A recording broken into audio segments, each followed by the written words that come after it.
welcome to the Love, Listen, Talk, Repeat podcast. I'm Wendy Capewell, your relationship specialist, and this podcast is all about things relating and affecting relationships. I'll be interviewing guests who are experts in their profession, learning more about what they do and how they help others. In some episodes, I'll be sharing some insights and tips of my own. So settle back and enjoy.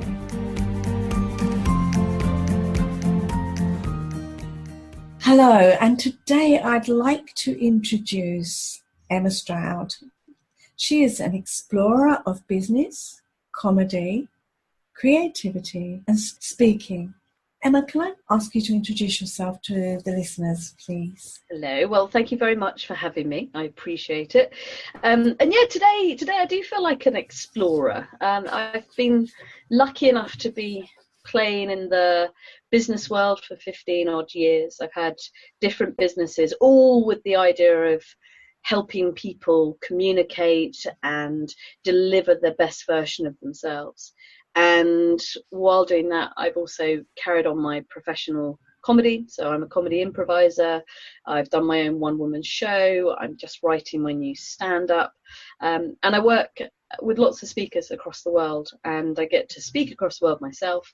And then I also get to MC lots of events as well. So I do feel like I'm in a beautiful place of exploration and helping other people find what their truth is, what gets them going. And it's been quite a journey, and I really feel very blessed that I've managed to put my business head and my creative head into the same place. And I have this lovely life now, which is splendid. That sounds just delightful, and yeah, great fun as well. Sounds like you have a really fun life. And isn't that what all of us would aspire to, really? Well, I think so. And I think sometimes we, when I go into especially larger organizations and I meet people that are working for bigger businesses, and I think there's a real shame that I think at the heart of all of us is a wanting and a desire to be happy and to spread fun and to have joy, and yet we all get more and more adult and become more and more serious because life puts pressures on us, relationships happen, families happen, and actually those people that I see really living a successful life, however you perceive that, really remember that actually at the heart of everything that we should be doing should make us smile, because then we're more successful in every way anyway. We've got the endorphins, we've got all of that good stuff. So yeah, I when I walk into places and you can see that they haven't given themselves permission to laugh, that makes me quite sad, because children laugh all the time, and then gradually as we become more and more adult we laugh less, and actually the more we laugh the more we can achieve in however achievement looks for any different person. Yeah, I agree. And I think so many people, they take themselves too seriously and they do forget to allow their inner child out. And allowing that to happen is just such fun, isn't it? And it makes us feel good. I don't think there's anything nicer to release tension than a good old belly laugh. When you feel that really having fun, enjoyment, it releases so many tensions and allows all those good hormones to function and overcome the stress ones. Yeah, definitely. And it has to be that balance. I'm as much as the fun and the joy is so important, because if you're not experiencing that, and for listeners, if you imagine my hand has gone up above my head, you can't actually experience the full range of emotion. So how could you possibly expect yourself to really shift, change and grow in whatever personal journey you're on, whatever development? And I think there's a lot of people that live in a very safe plateau of sort of more existing, and actually in order to really experience the highs you do have to feel the lows, but by doing that surely that is more fulfilling than just staying very safe. And for me, everything that which is probably why I use the word explorer today, it's about not being safe. It's about being brave and challenging yourself and getting other people far wiser than yourself to ask you questions so that you can help grow in whatever way that means for you. Yeah. I think that, yes, so some people just want to stay on that plateau because it is a safe place. I can't, having to control our emotions, and maybe not be ourselves, be what we think others want us to be. Yeah, and I mean that's been something that I really struggled with. I think if I was doing this sort of 5 years ago, not even 5 years ago, probably even 3 years ago, there would have been a lot of, I don't think I'd be brave enough to have said the word explorer. I don't think I would have mentioned comedy quite so soon, because I really got caught in my own trap of, well, society wants me to be very grown up and I need to be successful at business. And in order to be successful, I've got to make sure that I grow my business and I employ lots of people, which I did. And actually that wasn't my truth. That wasn't right for me. And it has been a journey of exploration, challenges, both ups and downs, to get to this place where it's like, actually, no, that doesn't have to be my path. But it was, and it's about letting go of what sort of society and the pressures of others. I remember I talked about this I recently did my TEDx talk, and I spoke about this. There was one of those moments, you have those moments in your life. And I was invited to this inspirational women's event in the city. And because it was the city, I was like, well, I better wear a suit. Now, I don't wear suits. I don't own a suit. And I went off and bought a suit. And then I thought, well, I better get a handbag. Now, for those of you that don't have a visual picture of me, I'm a short pixie woman who the idea of smart is I bung on a tie and wear very cool trainers. But for this event, I thought, well, they want me to wear a suit and I should take a handbag. And I walked in at this event, and it was in that in the Lloyd's building, that very famous building in the city. And I disappeared at that event. I even flattened my quiff. I always have a quiff, and I disappeared. And I walked out, and not in the middle of the event, I hasten to add, I walked out at the end. Yeah. And I went downstairs, and I promised myself I was never going to do that again. Because I had put on this skin that I thought they needed from me. The reason they'd invited me was because I do comedy and I host events and I work with cool people. And the following year, fortunately, I did enough to be invited back. And I went as me, and I went wearing a tie and I think a waistcoat. My quiff was particularly big on that day. And that was how I ended up meeting people that have now become my friends. Yes. So you were trying to, as you say, conform to what you thought others wanted. Yeah. And that is something about the stories that we tell ourselves. Yeah. And why is that so important, do you think? I think stories have a strength, and when I ask the question, what do stories mean to you? Predominantly adults go, well, children, because that's obviously the first time that we really hear stories is when we're growing up. But as we do start to form our own identity and work out who we are and what drives us, unfortunately, what I've witnessed and what I've seen both for myself and with people that I've worked with is that we hear stories about beliefs, or we hear stories about what's possible, or we hear stories about what's not possible. And those stories, because they are in essence, almost like in our DNA, we can start to really believe that those stories are the truth. It's, for example, a very dear friend of mine, she was telling herself this story of, well, no, I can't sing, right? And singing is always is a common thing that lots of people go, I can't sing. And I'm like, who told you can't sing? Oh, well, no, I was told I couldn't sing by X, generally by a teacher or by a parent. And then as they become more and more adult, and I use singing because it's quite a common example. And I'm like, but of course you can sing. And these stories that we sometimes hear at formative points in our childhood and our adolescence and sometimes adulthood can really stay with us, because we end up, and they're not actually our own voices. They're somebody else's voice, and it can be somebody like a boss going, oh, but you're no good at writing, so you'll never go for this promotion. 10 years later, you're then offered something else, and that is the story. You go, oh, but I'm no good at writing. I should never go for that promotion. And actually, it's not a story of truth. And for me, it's about questioning what are actually your stories and what are actually your truths and what other people have told you that you've then taken as your own. And I can identify with that so much. I think there's lots of examples I could give, but the one that sticks out in my mind at the moment is I was always told at school I couldn't draw, I couldn't paint, I was useless at art. And I carried that with me forever until 10 years ago. I just decided, well, I'm going to go to an art class and just see whether or not someone could teach me. And it's been a hobby of mine ever since. And yeah, quite a few go in the bin. It doesn't matter. But it means that I enjoy it. It's something I enjoy, something I can explore. I try different mediums. It's might be kind of watercolors, pastels, or anything. But it just that being able to just relax into it, to explore my potential. No, I'm never going to be Picasso. It's never going to happen. But it is the fact that I'd believed that story and I carried it around with me for so long. And it gets in the way, doesn't it? Yeah, and I think, it's the same as, like when you go back at the age, and I've got a 5-year-old son now, there's nothing in his stories, in his mind, that tells him that he can't do anything. There's nothing in his makeup which makes him go, I can't. He just explores and he tries stuff. And there are going to be things that he's naturally warms towards more.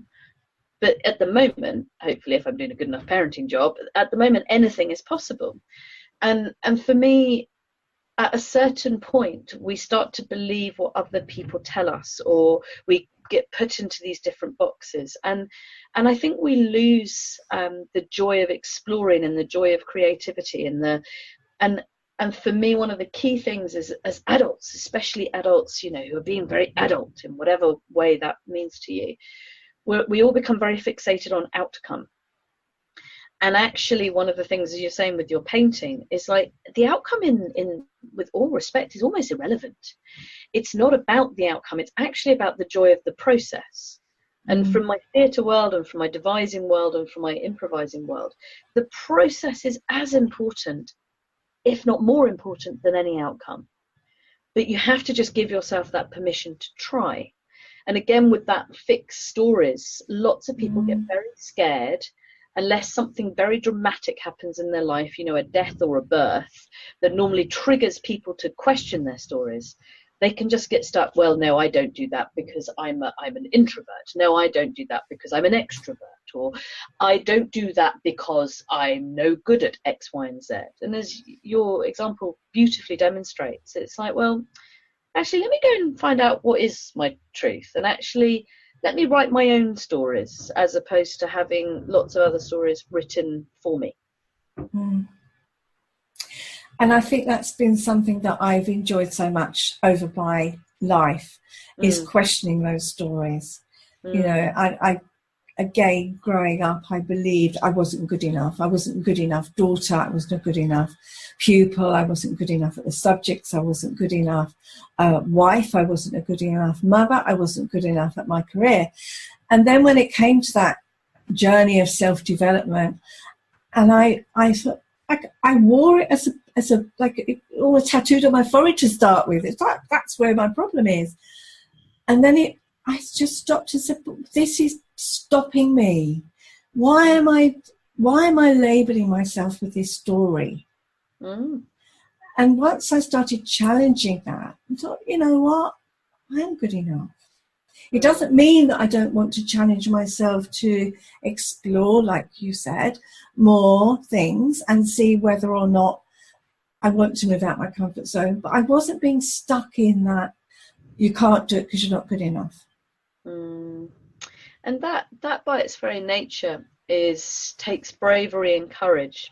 And I think in order to shift the stories that we have, because the stories underneath the words of the stories are generally core beliefs.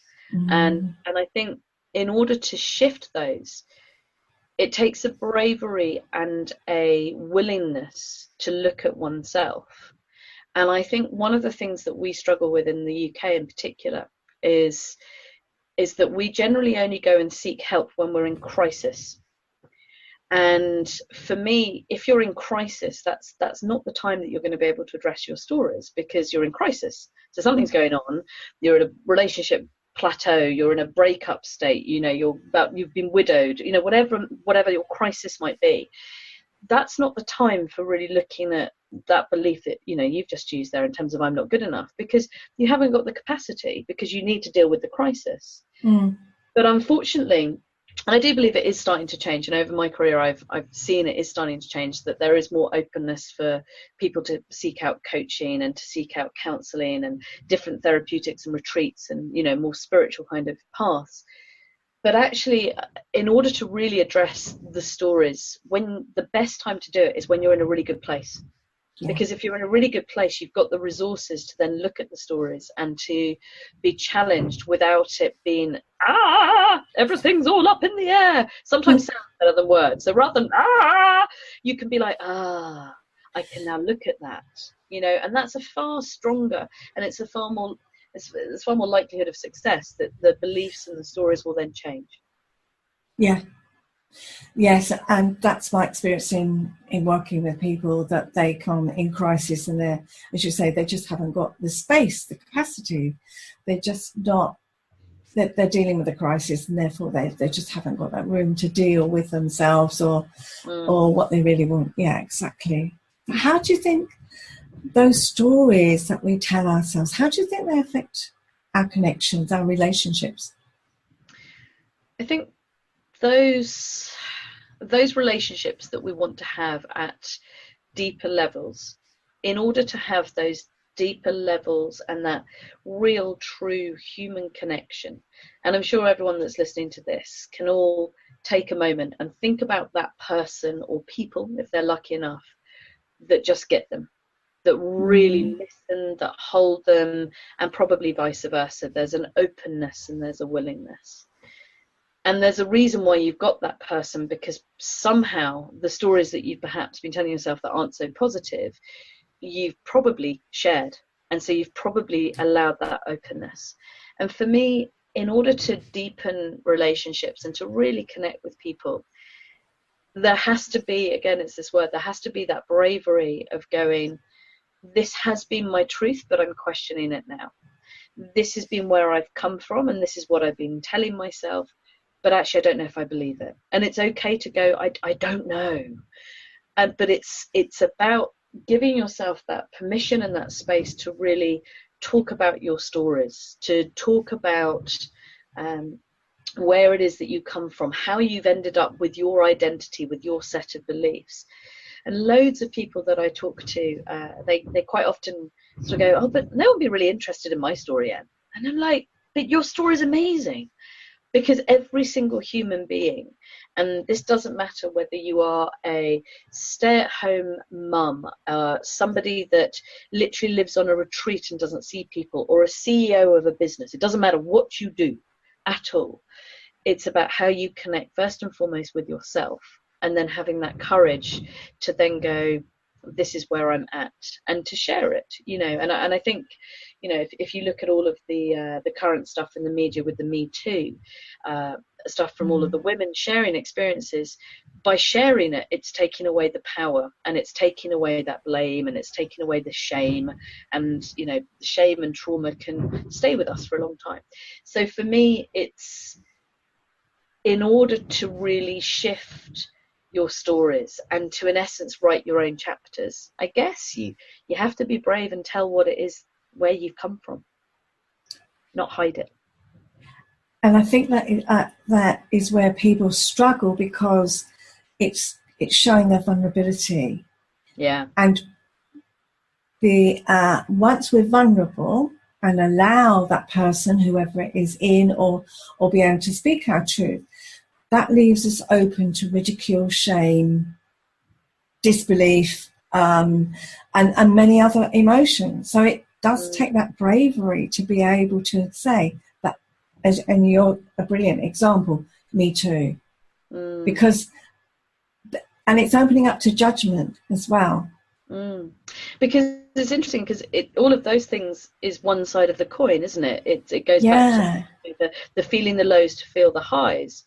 But also, if you don't share, if you're not brave, if you don't go into that vulnerable state, what you can't also get is you can't get the shared experience, you can't get the love, you can't get the sense of community, you can't get the inspiration or being inspired. You can't get any of that if you just hold on to them with that toxicity, with that shame, with that trauma, with that, because we've all got our skeletons, we've all had, you know. And I remember years and years ago, you know, my dad died when I was 10, and I remember one of my friends, and I think we were about 14, 15, and she said, Emma, but you know, I was like, are you all right?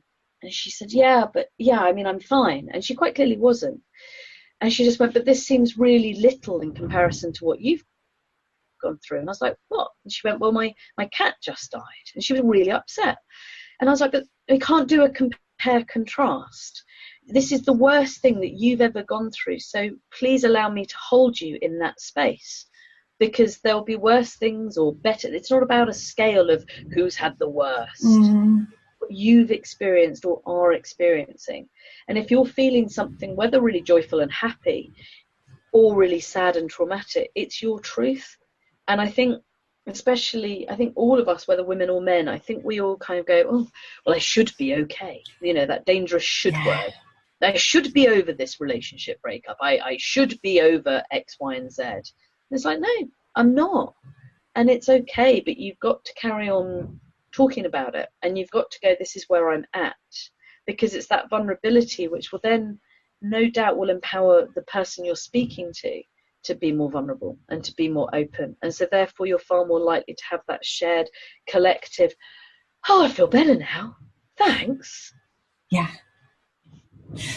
And what came to my mind is that recently I'm working with a couple, but I've seen him, I was talking to him on his own, and he was sharing the most horrendous things that happened when he was abused as a child. And he said afterwards, he said, for the first time, I don't feel judged. So he had felt that by sharing that, and without and me not judging him, I wasn't allowing that space, allowing him to be able to speak his truth. And it's lost its power because continuing to work with him, he said, I don't feel he's got any power over me anymore. Yeah, and I mean, what a gift that man gave himself by giving himself permission to come and work with you. Yeah. So that he probably didn't come with the intention of ever telling you that story, but no doubt something as traumatic as abuse has without doubt will have influenced how he behaves in his relationship, etc. And again, the stories that he tells himself, am I enough? Am I damaged? Am I whatever those phrases might have been?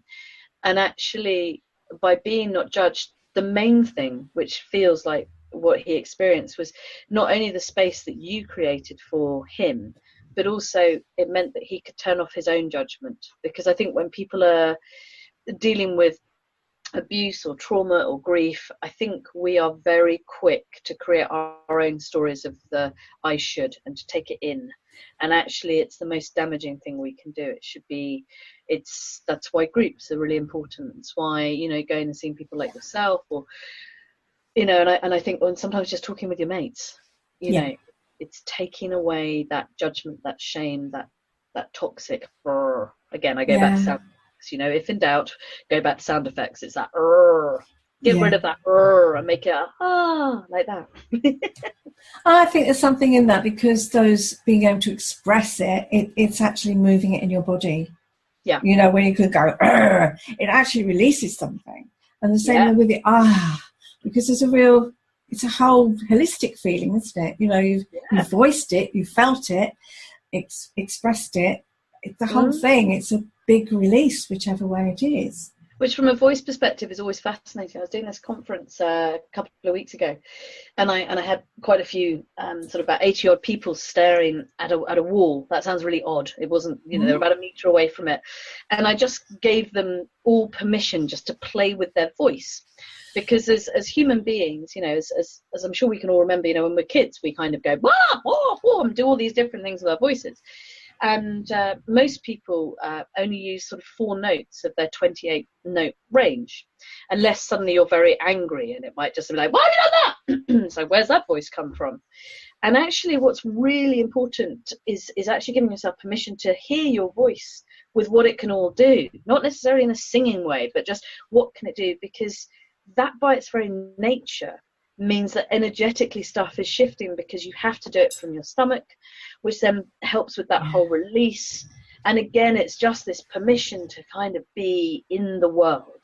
And when you're really in the world, it's really hard to stay small. And it's really hard to carry on believing those stories of I'm not enough. You know, I remember an amazing teacher of mine. She said, if you're feeling really miserable and you're hearing the same stories and, you know, I'm not enough and everything's not going very well, go outside and look at the sky and open your body so you are just standing open and look at the sky.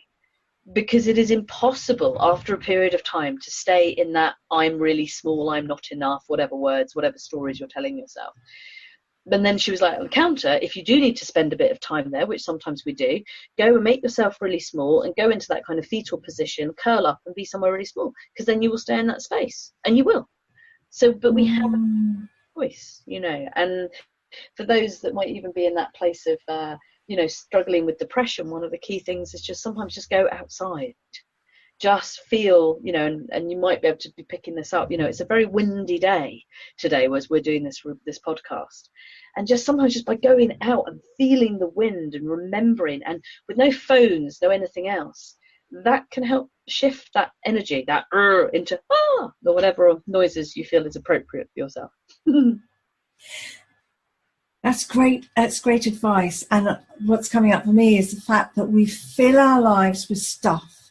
We just fill our lives with doing stuff, whether it's on a phone, whether it's on a computer, whether it's filling, or, you know, going to the gym, whatever it is, we have to fill every single piece of our lives with stuff, because then we don't get in touch with ourselves. We don't explore the stories that we've been told, because we're filling our lives up. We're not giving it space.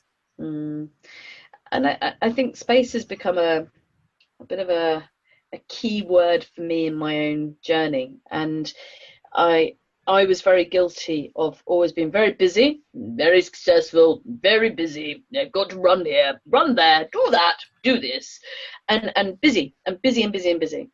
And over the last couple of years, what I've really gone back to is actually the more space that I have, the more the right things appear. And it's really hard, because there's part of my slight workaholism and my slight perfectionism that I have within myself, because everything that I do, I really enjoy. So sometimes being in a rehearsal space doesn't feel like work, but I have to remember it is work. And it's just about giving yourself permission to have space. But the only way that I know how to make this happen, which might sound very odd in a sort of way, is you have to diarize it. So I came up with this, feels appropriate to share, I came up with this system about 2-3 years ago called my Rainbow Diary, which I know is slightly ironic coming from a gay woman, but we'll let that go. And so I worked out there were 7 really important things for me to do on a week by week basis, which helps me. And, you know, so one of them was doing my truth works, which is my business. One's doing comedy. It's in no particular order. One's time with my son. One's time with my partner. One's friends and family. One's exercise, and one's self-care. Now, the self-care could be, and that's orange in my diary, could be, and I will write, go home, watch box set. And I'm like, oh, cool, I'm going to go home and watch a box set because I've put it in. So on a Sunday night, I will look at my diary, and if I don't see the 7 colours, I know that something's missing. Now, I'm a realist, and I'm very lucky because I get to travel around the world doing what I love. Sometimes there won't always be red, which is time with my friends and family. But then I will make sure the following week there is red.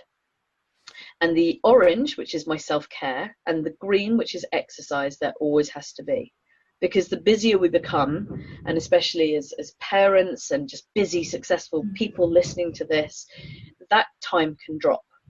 And how can we possibly expect the stories that we're telling ourselves to shift if we're not giving ourselves any space. So that also can include meditation. It can include me working with my coaches. I've got 2 at the moment. You know, whatever it is that's going to help Emma shift, change and grow, I have to make sure I give time to. And sometimes that can literally be as simple. So just before doing this, I'd had a whole morning of phone calls and spoken to the States early this morning and everything like that. I was like, I need a bit of space. So I just went for a walk around the common, and I'd put it in my diary, and it put as orange. And if I hadn't have put that in my diary, there is no way I would have done it. Yeah. It's too easy. Yeah. Yeah. Too easy. I need to do that. And because it's not in the diary, I'll put off and oh, I'll just finish this piece of work, or I'll just finish whatever it is. And then whatever that thing is, to give us that good life balance, it goes down the hole. And I'm just as guilty of it at times. Yeah, and there will be away with it. Yeah, and your 7 things will be different. You know, one would, you know, the only rule of my rainbow diary whenever I share it is exercise and self-care have to be there. Exercise and self-care have to be there. Now, for some people, they might not be in a relationship. For others, they might not have kids. So at that point, it might be, you know, seeing friends, you know, whatever it is. And that always needs reviewing as well. What are the 7 things? Because otherwise, we're always living in, well, when I have more time. So when I'm less busy, when I've earned, when I've had, and actually the only thing we can control is the present. You can't control yesterday, and I can't control tomorrow. But I can control today. Yeah, absolutely. And the one thing that happens when couples come to see me is they say, well, I'm working towards my career. I'm trying to get the business off the ground. I'm waiting till the children get older. And then in those situations, I will look at the relationship. We'll spend time. We'll invest in it. Yeah. And that's no good, because by that time the other person has just got so hacked off. They've said, you're neglecting me, you're neglecting the relationship, I want out. Yeah. And then, of course, we've got busy lives, and if we're parents and we've got other commitments and we're trying to work and all those other things that are happening in our lives, it's hard to juggle, but where's the joy? Where's the fun? Why did you get together with your partner if you're not going to have fun together? Exactly. And I think one of the things is you know, because of how we all are now as human beings, we can all consume a lot and do a lot. It's just really important to go, right, here's the next 3 months of my life. Right, I'm going to have that weekend where we're going to go away, and that weekend, if we're in a couple, or this weekend, I'm going to organise a bunch of friends to come together. And even if you're not, again, the stories that we tell, even if you don't believe that you're a natural organizer and you've got one really close friend, just put something in once every 6 weeks. And when you finish it, then put the next one in. So that you have this joy, you know, and these can be little steps. These don't have to be, you know, if taking half an hour for yourself seems like the biggest thing to do, then just do it, and do it, but don't feel guilty, and own it. You know, and I mean, I always I love the book The Artist's Way by Julia Cameron, and one of the things, which is this amazing book, and I'd really recommend anybody to have a go at it. It's a 12-week thing about creativity, but there's 2 rules within that, and one of them is to take yourself on an artist state each week, and that could be, as I say, half an hour. Could just be going for a walk around the park. It doesn't have to be big, it doesn't have to be expensive, but just where you check in on, where am I at? What am I doing? What am I telling myself? Where do I want to be? Or you go to an art gallery, get inspired, and remember that there's a whole big world out there. Because otherwise we can suddenly go, oh, there we are. I mean, I'm turning 40 this year. I think I'm still 5, so it's slightly awkward. I mean, I appreciate I have a 5-year-old, so that would be unnerving, a bit weird. But, you know, you suddenly have these age milestones and you go, oh, hang on, that's crept up on me. I mean, although slight tangent, I did just get ID'd for booze, which made me very happy. I was like, are you IDing me? They went, yeah. So I'm now telling myself the story where I could still be 18. But we do, we and that's the danger, isn't it? A pigeonholing yourself and saying, I Yeah. can't possibly do that. I'm too old to do that. I couldn't possibly do that. And one of the things I did on the April the 1st last year, I was fortunate enough to be in New Zealand and in Queenstown. Lovely. And I did a bungee jump. Amazing. And it was, and there were young kids coming up to me saying, have you just done that? Did you do a bungee jump? I'm too scared to do it. And I went, yeah. But it is that. And they said to me, you've got to come back because the oldest person who's ever done it so far is 94. I went, well, wow. I've got a way to go yet. But it was just, but just as you say, telling those stories, I can't possibly do that. I'm too old, or I'm whatever the thing is. I'm too shy. I haven't got the ability. It's those stories you say that we tell ourselves. Now, before doing it, I had no intention of doing that, but no way. But as I got closer and closer to getting to Queenstown, and friends along the way said, who are quite adventurous, young couple, are you going to do that bungee jump? And I went, no, I couldn't do that. And then it was more of, well, perhaps I could. And so every day, every evening, I was on Wi-Fi, and I was thinking, well, I wonder what it'd be like. And as it got closer, it was almost, what if I can't do it? What if there isn't space to do it? And it was really fascinating how our stories can change. And there's something in me that I can't do that. No, I'll be too worried about it. Well, what if I can't? What if there is a reason that stops me from doing it then? Not me, but something external. Yeah, and then suddenly you realise I really want to do it. Don't tell me I can't. I really want to. Yeah. But I think that translates into so many things in our lives. Because you tell yourself, I can't possibly do that. The amount of people that that come up to me. So I've got an improvised comedy show, and I've been doing improv comedy for years. And the amount of people that come up to me and go, I could never do that. And I'm like, what do you do? They're like, I'm an accountant. I'm like, I could never do that. And then they go, what do you mean? And I'm like, well, no, of course I could do that. I've just chosen not to.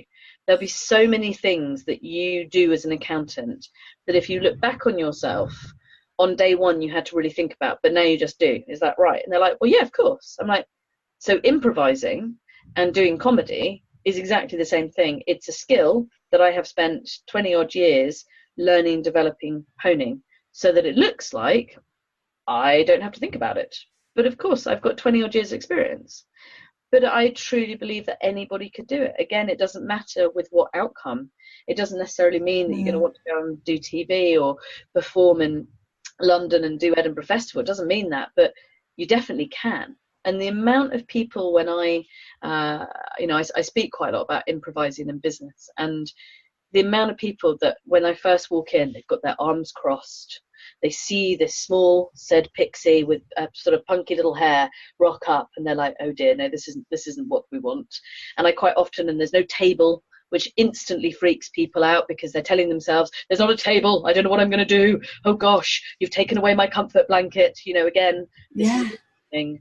And suddenly, after a few hours, generally does take a good sort of half an hour to an hour, they suddenly remember, I can do this. Oh, look, I can play. I'm like, because generally I ask the question, were you children? And occasionally I get one or so idiot that goes, no, I never was. So I then end up calling them man-child for the rest of the time. And by the end, man-child is like, you were right. I was a child and I can do this. And again, it's that permission piece. It's that, just an openness to try, even if something goes wrong, because it doesn't matter. We get caught up about so many small things when there are really bad things happening in the world that actually, if people can get over losing limbs, of losing their loved ones, being challenged in every way, abuse, assault, whatever awful things that are going on, and we can find a resilience to tell a different story, to tell a different truth about that, then surely we can be brave enough to go and try different stuff and go and explore. And you might not like it. You might not have liked bungee jumping, but clearly you did. But at least then you could say, well, I tried it and I didn't like it, or I did. But otherwise, just a what if. And Yeah. do we want to get to a place when we're in our 80s, 90s, and now hundreds, because we're all going to live that old, looking back going, well, what if I had tried telling myself something else? What if I hadn't listened to what was my mother's voice, my father's voice, my siblings, my teacher's voice? What if? Because I know for a fact I don't want to be in a place where, as I get to that point in my life where I go, well, what if? I'd far rather fail many, many times, which I have done, and then grow from that and shift and change than just be stuck in a dialogue with myself. Yeah.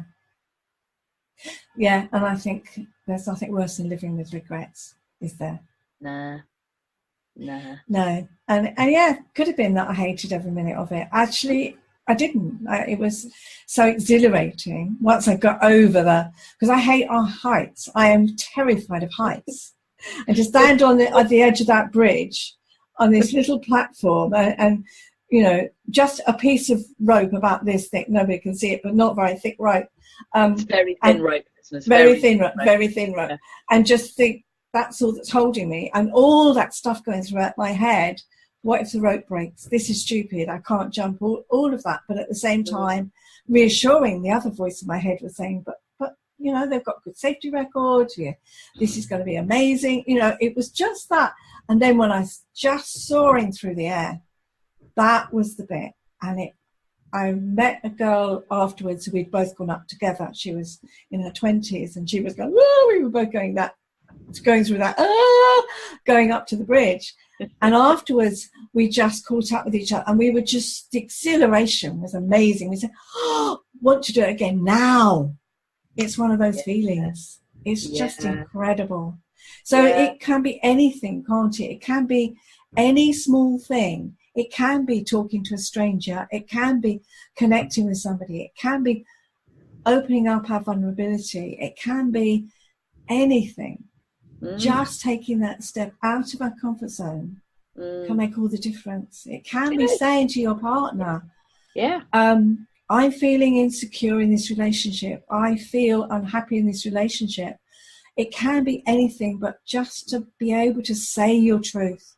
And especially that choice of language there is beautiful, because I feel isn't, because I think with the language that we use, it has so much power. And of course we all know that, but I think sometimes we forget it when we're feeling very emotive.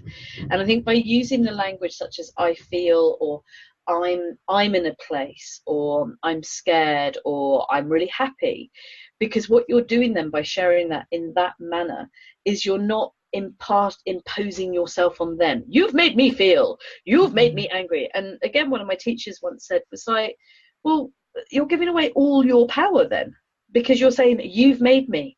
How can anybody actually make you feel angry? That's your decision. Yeah. If you're angry, but you have to own it. And I think that is for my own therapeutic journey, when I've worked with people, actually being able to say this is how Emma feels was a really big leap, because I think it's not definitely it wasn't how I was raised. And I think having that permission to go, I'm just going to own me, because that's all I can control, and those are the boundaries that I'm in charge of. And and it's the same when I'm working with speakers. Lots of people give all of their power to the audience. They're like, well, I want them to think X and I want them to think Y. And as I always say, well, unless you're someone like Darren Brown and you can genuinely get into their heads and hypnotize them, you have no control over that. You have no influence. All you can be is the best of you. And that's the same in all interactions. If you're being the best of you and you're being mindful of your own intent, your own reason why you're there, and you're mindful of your own language to use, as you so beautifully put, I feel, or, and I'm in this place, then actually that's all we can do to really help ourselves and then our audience, whoever our audience may be in whatever context that means. Yeah. And it takes away, as you say, it takes away the accusation. It takes away that anger, hopefully. That not always, because somebody can bite, but as long as you're holding on to that, these are my feelings. You can't take my feelings away from me. This is my truth. This is what you do. Truth works. And I think that comes back to that. I think, and What is it, do you think, that stops women especially from speaking their truth? I think I really want to be able to give a different answer to the answer I'm going to give, but I can't, because the answer that is the truth that I see is confidence. Yeah. And it's sort of becoming a little bit of one of my life missions, I think. In order for me to be the best me, I hope that then will have an impact, and so me demonstrating my confidence, my courage, my vulnerability, to go back to what we were just saying. And I think with women in particular, we still have all of those quotes, all sort of vetted of, like, if a woman's going for a job, if they've got 80%, they still won't go for it, whereas a man will go for 20%. I think unfortunately are still true. And I have a male business partner, and he and I quite often talk about this and this difference. And our male clients generally come with this: I know this is what I want to work on, this is where I want to improve, and there's a real clarity. Whereas the majority, not all, but the majority of women underneath it is like, well, I think I could potentially be quite good. And some of these women are like CEOs and very successful in that success in terms of the business career. And people at all levels and all works of life. I was doing this room full of women, and we were playing with improvising, and they all came from across the spectrum in terms of what they did and their own identity. And without exception, after 15 minutes, I had to get the group to sit down and go, what is going on? And all of them, underneath it, just did not believe in themselves. And there were so many blocks in terms of, I can't, I'm not good enough, to go back to what you said, this is too far out of my zone, I don't think I've never been any good at any of this type of thing, I don't think I've got interesting stories, I haven't got a voice. And it all came down to confidence. And I realized that actually, and I quite often have people coming up to me after, if they see me speak, going, how have you become so confident? And I really struggle with this word, because confidence, to every single person listening to this, confidence will mean something else. So one of the ways that I like to help people, and feel it's pertinent to share, is to get a piece of paper and write the word confidence in the middle of it and draw a circle around it, and like a mind map, and then draw little lines going off it. And then write for you, what does confidence mean to you? So it could be tone of voice, it could be belief, it could be knowledge, it could be what I wear, it could be authority, it could be whatever it might be. Then go around those and then rate yourself at work and at home out of 10.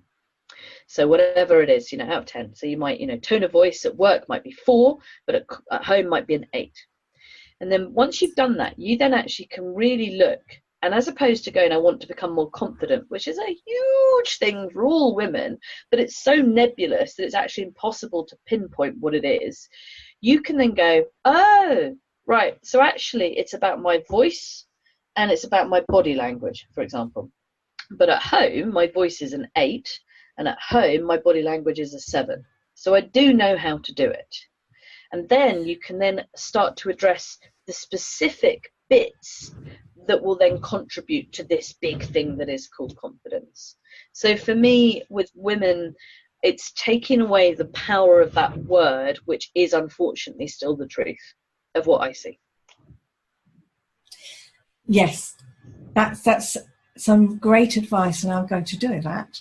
I'm going to do that later, because I think that is a brilliant exercise to do. And as you say, one word can mean a myriad of things to different people. Yeah, and yours is right, and mine is right. So again, this is why it has to be an individual thing. And when women in particular are seeking, well, I want to be more confident. How do I become more confident? I'm like, I don't know. I don't know you. I'm not in your head. No, and I don't know what confidence means to you. Exactly. So first and foremost, that's a new word. Foremost, you've got to know what it actually means to you, because otherwise you're just seeking this. What is it? No one knows until you've spent some time, which again goes back to the bravery and the courage of asking yourself the questions, doing these type of exercises, and then getting the support that you need, and whatever bit it might be. Yeah. Yeah, exactly. Emma, it's been an absolute delight talking to you. Oh, thanks. It's really enjoyed it, as I love chatting to you anyway, because you have some wonderful ideas, and you're just so interesting to talk to. I love it. But thank you so much for coming on today. Well, thank you very much for having me. One of the things I want to ask you, because obviously you do help people with confidence, do you work with individuals? Do you work with corporates? I mean, what area specific, is there a specific area, or could anybody contact you? Yeah, I mean, anybody can contact me. I quite often end up, when I do sort of my Facebook lives, end up with lots of different questions, which is a really good way to get in touch with me. So if you've got something like that, just befriend me. It's Emma Stroud, and my picture is I'm hiding behind a hanger. I don't know why, as in an actual hanger, not a plain hanger, which I sometimes have to describe, a hanger for clothes. And then, I sort of work with a few individuals on a, either 4 hours or 8 hour basis. And that's generally about something very specific. So it might be a talk, it might be an interview, but it's the 4 hours is always for something very specific. If you've got something where you're like, I want to feel X, but there's a real specific task in mind. And then I work with 12 individuals over a year, and this is for anybody who is successful and they want to go from being good to being great, or they want to go from great to being exceptional. And that's a full program where we take 6 people, myself and my business partner, take 6 people away for a 3-day residential. And by the end of that, everybody has a brand new 18-minute talk. And those 3 days are genuinely life-changing and a real privilege to be part of. And then each of those people then get 8 hours with me.